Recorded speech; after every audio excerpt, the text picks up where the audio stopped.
व्याख्या कीजिए कि 7 इंटू 11 इंटू 13 प्लस 13 और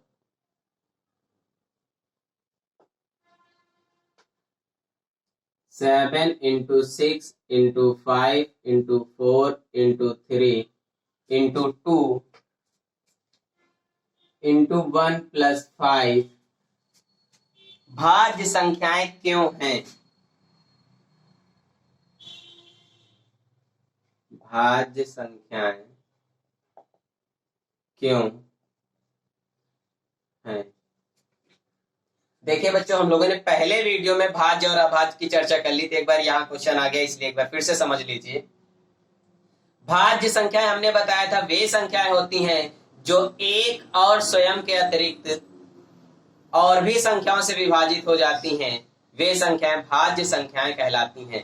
अर्थात कह सकते हैं जिन संख्याओं के गुणनखंड 2 से अधिक हों वे संख्याएं भाज्य संख्याएं कहलाती हैं। और अभाज्य संख्या क्या होती है? जो एक और स्वयं के अलावा किसी भी नंबर से नहीं विभाजित होती, किसी भी संख्या से विभाजित नहीं होती, वो अभाज्य संख्या कहलाती है। तो चलिए यहाँ पे हम लोग इसका सोल्यूशन करेंगे। ले लीजिए 7 इंटू 11 इंटू 13 प्लस 13।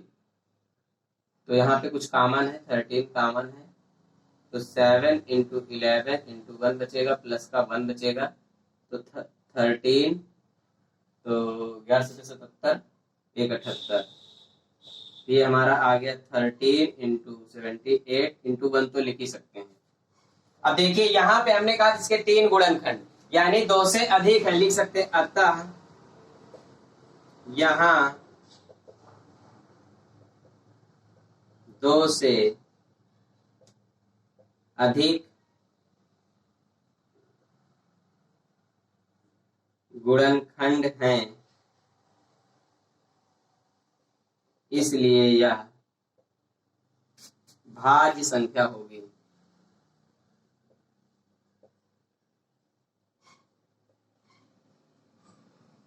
इसलिए यह भाज्य संख्या होगी। 2 से अधिक 1, 2, 3 गुणनखंड है, यानी ये एक और स्वयं के अतिरिक्त अन्य संख्या से भी विभाजित हो जाएगी, इसलिए यह संख्या भाज्य संख्या होगी। आपको लैंग्वेज लिखनी पड़ेगी कि यहाँ 2 से अधिक गुणनखंड हैं, अतः यहाँ 2 से अधिक गुणनखंड है, इसलिए यह भाज्य संख्या होगी। दूसरी देख लीजिए यहाँ पे 7 into 6, 7 into 6 into 5 into 4 into 3 into 2 into 1 plus 5 common ले लीजिए, तो बचेगा 7 into 6 into 1 into 4 into 3 into 2 into 1 plus 1 into कर दीजिए। 2 तिहाई 6, 6 चौक 24, 7 छंग 42, 42 गुणे 24 और प्लस 1, तो बाहर कर लीजिए 42 गुणे 24, 4 दूनी 8 और 4 चौक 16, 2 दूनी 4, 2 चौको 8, 8 10 की 0, 8 1 9 1 10, 1008 प्लस ये 1 ऐड कर दीजिए, तो 5 इंटू 1009 इंटू 1 तो हम लोग लिख ही सकते। यहां भी देखिए 1, 2 से अधिक गुणनखंड, यही लैंग्वेज यहां पे लिख दी जाएगी। अतः यहां 2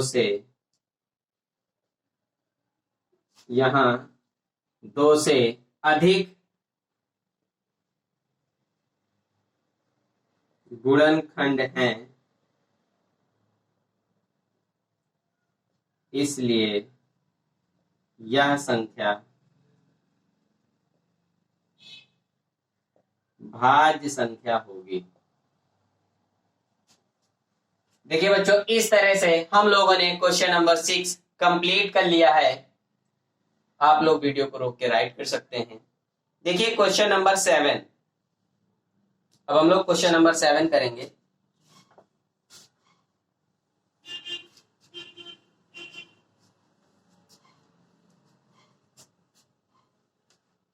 देखिए क्वेश्चन नंबर 7 थोड़ा सा लेंदी है, इसको बुक से ही आप लोग समझ लीजिए। देखिए क्वेश्चन कह रहा है किसी खेल के मैदान के चारों ओर एक वृत्ताकार पथ है। इस मैदान का एक चक्कर लगाने में सोनिया को 18 मिनट लगते हैं, जबकि इसी मैदान का एक चक्कर लगाने में रवि को 12 मिनट लगते हैं। मान लीजिए वे दोनों एक ही स्थान और एक ही समय पर चलना प्रारंभ करके एक ही दिशा में चलते हैं, तो कितने समय बाद वे पुनः प्रारंभिक स्थान पर मिलेंगे। तो चलिए यहाँ पे हम लोग 7 नंबर क्वेश्चन सॉल्व करते हैं, सीधा सॉल्यूशन करते हैं। क्वेश्चन नंबर 7 एक बार फिर से देख लीजिए। क्वेश्चन नंबर 7 कह रहा है किसी खेल के मैदान के चारों ओर एक वृत्ताकार पथ है। इस मैदान का एक चक्कर लगाने में सोनिया को 18 मिनट लगते हैं, जबकि इसी मैदान का एक चक्कर लगाने में रवि को 12 मिनट लगते हैं। तो मान लीजिए एक मैदान है, ध्यान से देखिए आप लोग, और इसका एक चक्कर लगाने में रवि को 12 मिनट लगते हैं। रवि को 12 मिनट लगते हैं और इसी का एक चक्कर लगाने में सोनिया को 18 मिनट लगते हैं। तो क्वेश्चन पूछ रहा है एक ही समय पर चलना प्रारंभ करके एक ही दिशा में चलते हैं, तो कितने समय बाद वे पुनः प्रारंभिक स्थान पे मिलेंगे। तो ध्यान से समझिए, अगर ये लोग यही एक ही स्थान से चलना प्रारंभ करते हैं और ये भी एक ही स्थान से चलना प्रारंभ, पूछा जा रहा है वो लोग कितने समय बाद अपने प्रारंभिक स्थान पर मिलेंगे। देखिए आप लोग ध्यान से समझिए, अगर हम लोग कहीं पर भी अगर किसी भी ग्राउंड में चक्कर लगाएं और एक ही स्थान से चलना शुरू करें, तो अगर हम पूरा दिन चलते रहे तो कई बार मिलेंगे, लेकिन सबसे अधिक न्यूनतम की बात हो रही है। यहाँ पे ये समझना है क्वेश्चन, न्यूनतम यानी सबसे पहली बार कब मिलेंगे, प्रारंभिक। तो यहाँ पे हमें न्यूनतम यानी हमें यहाँ पे इनका एलसीएम फाइंड करना होगा। अधिकतम की बात करता तो वहां पे मासा पा, लेकिन यहाँ पे ना न्यूनतम ना अधिकतम की बात कर रहा है। क्वेश्चन को हमें समझना है, उसके बाद यहाँ पे सॉल्व करना है। क्योंकि अगर हम सोनिया को 18 मिनट लग रहे हैं और रवि को 12 मिनट लग रहे हैं, अगर ये लोग सारा दिन दौड़ते रहेंगे तो कई बार मिलेंगे। तो सबसे पहले कम से कम यानी न्यूनतम सबसे पहली बार वो लोग कब मिलेंगे, हम लोग इनका निकालेंगे एलसीएम। तो देखिए यहाँ पे हम लोग 12 का एलसीएम फाइंड करेंगे। 18 है, 18 का फैक्टर करिए, 2 9 जा 18, 3 3 जा 9, 3 1 जा 3, और 12 का करिए तो 2 6 जा 12, 2 3 जा 6, 3 1 जा 3। तो आ गया 18 का फैक्टर हमारा आ गया 2 इंटू 3 इंटू 3, और 12 का हम लोगों ने फाइंड कर लिया 2 इंटू 2 इंटू 3। एलसीएम कितना हो जाएगा,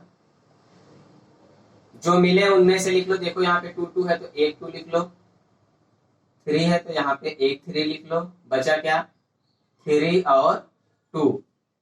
एलसीएम इज इक्वल टू 3 2 जा 6, 6 3 जा 18, 18 2 जा 36। तो एलसीएम आ गया 36। अतः क्वेश्चन कह रहा है वे कितने समय बाद वे पुनः प्रारंभिक स्थान पर मिलेंगे। अतः वे 36 मिनट बाद, वे 36 मिनट बाद पुनः प्रारंभिक 36 मिनट बाद पुनः प्रारंभिक स्थान पर मिलेंगे, प्रारंभिक स्थान पर मिलेंगे। क्वेश्चन कह रहा था कितने समय बाद वे पुनः प्रारंभिक स्थान पर मिलेंगे, अतः वे 36 मिनट बाद पुनः प्रारंभिक स्थान पर मिलेंगे। इस तरह से हम लोगों ने क्वेश्चन नंबर 7 को कंप्लीट कर लिया है बच्चों। इस तरह से एक्सरसाइज 1.2 को हम लोगों ने पूरी तरह से कंप्लीट कर लिया है। अगर किसी बच्चे को कहीं पर किसी प्रकार का कोई डाउट होता है, क्वेश्चन समझ में नहीं आया है, तो कमेंट में डाल दीजिए, उसको नेक्स्ट वीडियो में सॉल्व करके दे दिया जाएगा। तो बच्चों, वीडियो अच्छी लगी हो तो लाइक करें, शेयर करें, सब्सक्राइब करें। जय हिंद।